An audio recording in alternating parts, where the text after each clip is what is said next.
मक्का में अपने 13 साल की तबलीग के दौरान मोहम्मद मुश्किल से 100 पैरोकार यानी सपोर्टर ही जुटा पाया।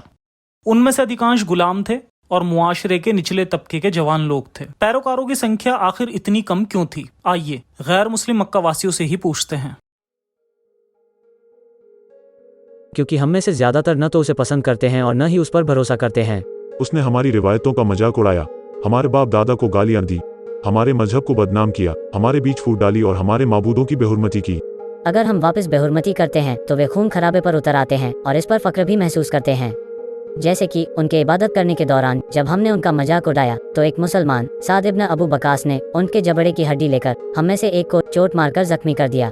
इब्ने इसहाक अपनी किताब सीरत रसूलुल्लाह पेज 118 में कहानी को बयान करता है कि साद इब्ने अबू बकास और बहुत से मुस्लिम इबादत करने एक घाटी में पहुंचे जो कि मक्का से ज्यादा दूर नहीं थी। मुशरिकों की एक टोली ने उन्हें देख लिया और बदतमीजी से टोका टाकी करने लगे, क्योंकि मोहम्मद भी बाकायदा उनके मजहब का मजाक उड़ाया करता था। मुस्लिम बहुत परेशान हुए और मारपीट पे उतारू हो गए। गुस्सा हुए साद इब्ने अबू बकास ने ऊंट के जबड़े की हड्डी को पकड़ लिया। उसने उनमें से एक आदमी पर इससे मार कर उसे जख्मी कर दिया। यह इस्लाम में किसी को दिया गया पहला जख्म था या इस्लाम की तरफ से बहाया गया पहला खून था। ये एक मुस्लिम था जिसने पहले खून खराबा किया। इस घटना से मुशरिक सदमे में आ गए। इस घटना के बारे में ज्यादा जानने के लिए आप मेरी द मोहम्मद सीरीज से ये वीडियो भी देख सकते हैं। इतनी बेरहमी। और वे तो कहते थे कि इस्लाम तो अमन पसंद मजहब है। तो फिर किस तरह से मोहम्मद अपने पैरोकारों को अपने से जोड़ता था? उसने हमसे वायदा किया कि हम अरब और गैर अरब के बादशाह होंगे। उसने फरमाया है कि हमारी वफात के बाद हम में फिर से जान फूंकी जाएगी और हम लोग जॉर्डान के बागानों जैसे बागानों में रहेंगे। वह यह भी दावा करता है कि यदि हम ऐसा नहीं करते हैं तो हमें उसके हाथों कत्ल कर दिया जाएगा और हमारी वफात के बाद हम में फिर से जान फूंकी जाएगी और हम लोगों को आग में झोंक दिया जाएगा जहां हम हमेशा जलेंगे। मोहम्मद ने अपने पैरोकारों को फ्यूचर में बहुत अधिक धन दौलत का लालच दिया और उसकी तामील ना करने पर उन्हें जहन्नुम की आग का डर दिखाया। कुछ ही लोगों ने उसके वायदों पर भरोसा किया। अलबत्ता मोहम्मद अपने नबूवत के कैरियर में कोई ज्यादा कामयाब तो नहीं हुआ, लेकिन उसे कोई चिंता भी नहीं थी, क्योंकि मुआशरे में उसके पास सबसे बेहतरीन सपोर्टर था जो कि उसकी बीवी खदीजा थी। मक्का की उसकी जिंदगी के दौरान उसकी बीवी खदीजा ने मालो असबाब से उसको सहारा दिया। खदीजा माल की ढुलाई और तिजारत के एरिया में एक बेहद कामयाब कारोबारी खातून थी। वो मक्का की सबसे अमीर शख्स थी, लेकिन मोहम्मद ने अपनी बीवी के पेशे को सीखने की कभी कोशिश नहीं की। वो पढ़ने लिखने में भी माहिर नहीं था, इसीलिए उसकी बीवी के कारोबार में उसकी मदद करने की काबिलियत बहुत ही कम थी। पढ़ने लिखने में दिमाग नहीं मेरा, जोड़ने घटाने में सूखे खून मेरा, तारीख का इल्म ज्यादा नहीं मुझे, आगे जो होगा देखूंगा मैं उससे, देख लेना। इसी वजह से खदीजा की वफात के बाद मोहम्मद की आमदनी का जरिया खत्म हो गया। उसको ये मालूम नहीं था कि अपनी बीवी के कारोबार को कैसे जारी रखा जाए।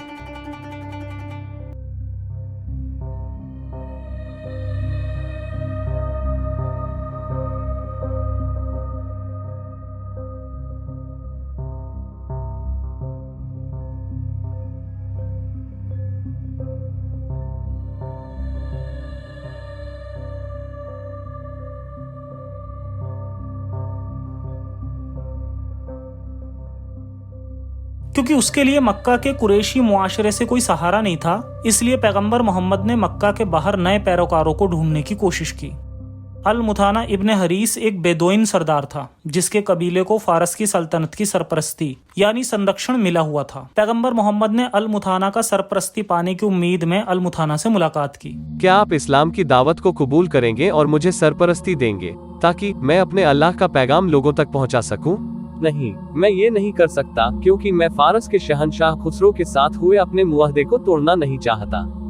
हौसला रखें, थोड़ा इंतजार करें और आप देखेंगे कि अल्लाह की ओर से तुम्हें फारसी जमीन, धन दौलत और उनकी औरतें तुम्हें विरासत में मिल जाएंगी। पैगंबर मोहम्मद ने अरबों को बेहतर जीत, बेहिसाब धन दौलत और दूसरों की औरतों को अल्लाह की ओर से देने का वायदा किया अगर वे इस्लाम की दावत कबूल करते हैं।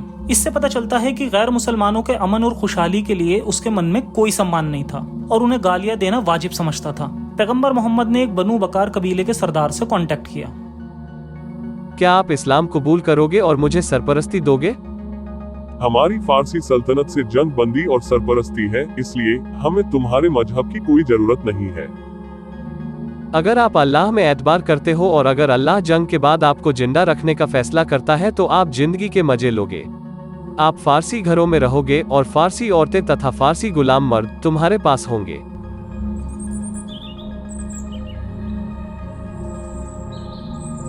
क्योंकि साथियों की खोज में बेताब वो अपने पैगाम को बार बार दोहराता रहता था। इसीलिए हम देख सकते हैं कि इस्लाम को फैलाने का उसका असली मकसद जिस्मानी मजे और खुशहाली पाना था। उसने अपनी दुनियावी ख्वाहिशों को पूरा करने के लिए मजहब का इस्तेमाल अपने पैरोकार लोगों को एकजुट करने के लिए किया। मक्का के बाहर कई अलग अलग जगहों से धुतकारे जाने के बाद आखिरकार वे मदीना के लोगों से मदद हासिल करने में कामयाब रहा, जो मक्का में दस्तूर हज के लिए आए थे। इसके बारे में ज्यादा जानने के लिए आप मेरी द मोहम्मद सीरीज की ये वीडियो भी देख सकते हैं। 1 साल बाद लगभग 75 मदीनी मुसलमान मोहम्मद से अल अकबा गुफा में मिले, जो कि मक्का से ज्यादा दूर नहीं थी। उन्होंने मोहम्मद के लिए वफादारी का कॉल लिया और उसे और उसके मक्का से मदीना हिजरत करने वाले मुसलमानों की हिफाजत करने का भी वादा किया। एक मजबूत सहारे का एहसास होने के बाद मोहम्मद ने उन लोगों को कत्ल करने की आयतें उतारना शुरू कर दिया जिन्होंने उसकी मुखालफत करने की हिमाकत की थी। कुरान सूरह अल हज आयत 39। इन लोगों को जिहाद की इजाजत दे दी गई है जिनसे जंग की जा रही है, इस वजह से कि उन पर जुल्म किया गया, और बेशक अल्लाह इनकी मदद पर बड़ा कादिर है। कुरान सूरह अल बकरा आयत 193। और उनसे जंग करते रहो हत्ता कि कोई फितना बाकी ना रहे और दीन अल्लाह ही के लिए हो जाए, फिर अगर वो बाज आ जाएं तो सिवाय जालिमों के किसी पर ज्यादती नहीं। कुछ मुस्लिम्स उसके साथ मदीना हिजरत नहीं करना चाहते थे। मेरी तो समझ में नहीं आ रहा है। मैं हिजरत करना तो चाहता हूँ, लेकिन हमारे घर परिवार यहाँ पर है। अगर हम मदीना हिजरत करते हैं तो हम अपनी रोजी रोटी खो देंगे। क्या होगा यदि मैं हिजरत न करना चाहूँ? इसलिए मोहम्मद ने उनको धमकाने और चेतावनी देने के लिए कुरान की कई आयतें उतारी।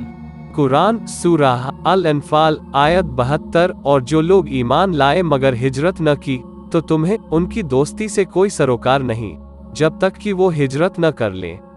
इसका मतलब यह है कि वे मुस्लिम जिन्होंने हिजरत नहीं की वे अन्य मुसलमानों से हिफाजत का हक खो देंगे जब तक कि वे हिजरत नहीं कर लेते। मोहम्मद ने तो यहाँ तक मुसलमानों को हुक्म दिया कि वो किसी भी ऐसे मुसलमान को कत्ल कर दें जो मक्का वापस आने की कोशिश करता है। कुरान सूरह अन-निसा आयत 89। वो तो ये तमन्ना करते हैं कि तुम भी कुफ्र करो जैसे उन्होंने कुफ्र किया, ताकि तुम सब एक बराबर हो जाओ। सो तुम उनमें से किसी को दोस्त ना बनाओ जब तक कि वो अल्लाह की राह में हिजरत न करें। फिर यदि वे इससे पीठ फेरे तो जहां भी उन्हें पाओ उन्हें पकड़ो और उन्हें कत्ल कर डालो, और उनमें से किसी को दोस्त ना बनाओ और ना मददगार। क्या हमें अपने ही साथी मुस्लिमों का कत्ल करना होगा? इस तरह का हुक्म तो उसने पहले कभी नहीं दिया। उन मुसलमानों को जो कि हिजरत करना नहीं चाहते हैं उनकी रिहाइश जहन्नुम में होगी और यह एक बुरी जगह है। इस्लामिक रिवायतों के मुताबिक मुहाजिरीन 622 ईस्वी में टोलियों में मदीना के लिए रवाना हुए। पैगंबर मोहम्मद और अबू बकर ने 1 महीने बाद हिजरत की। मक्का के मुसलमानों को मुहाजिरीन या हिजरती कहा जाता है, जबकि मदीना के मुसलमानों को मुस्लिम अंसार या मददगार कहा जाता है।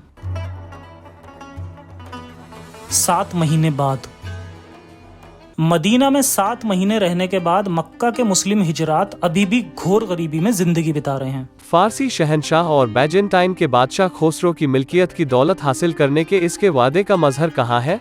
यहाँ पर हमारे पास कोई ठीक ठाक काम नहीं है, इसलिए हम अभी भी गरीब ही बने हुए हैं। पहले मक्का में हमें सहारा देने वाले परिवार और रोजी रोटी थी।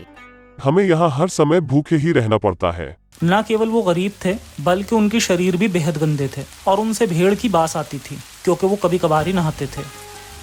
सुन्नन अबू दाऊद नंबर 4022।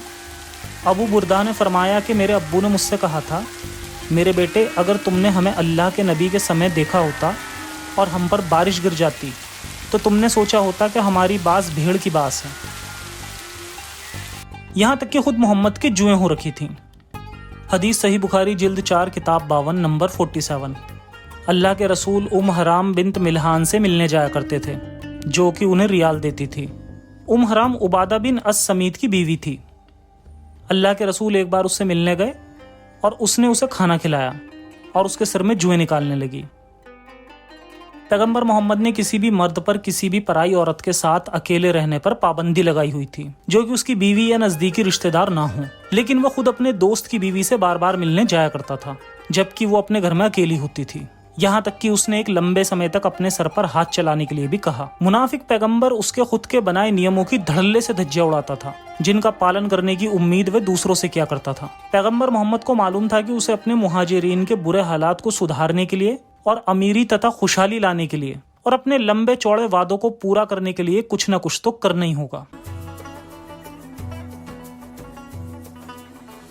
इससे पहले कि मुहाजिर मुझे छोड़कर चले जाएं, मुझे कुछ न कुछ तो करना ही होगा। यहूदी कबीलों को लूटना संभव नहीं है, क्योंकि मेरे पास लोग कम हैं और न ही उनके पास पर्याप्त ताकत है। एक ही विकल्प बचा है कि अबू जंदाल की तरह कुरैश कबीले के कारवाओं को लूटा जाए। मुसलमानों के लिए काफिरों को लूटना और कत्ल करना कुछ नया नहीं था।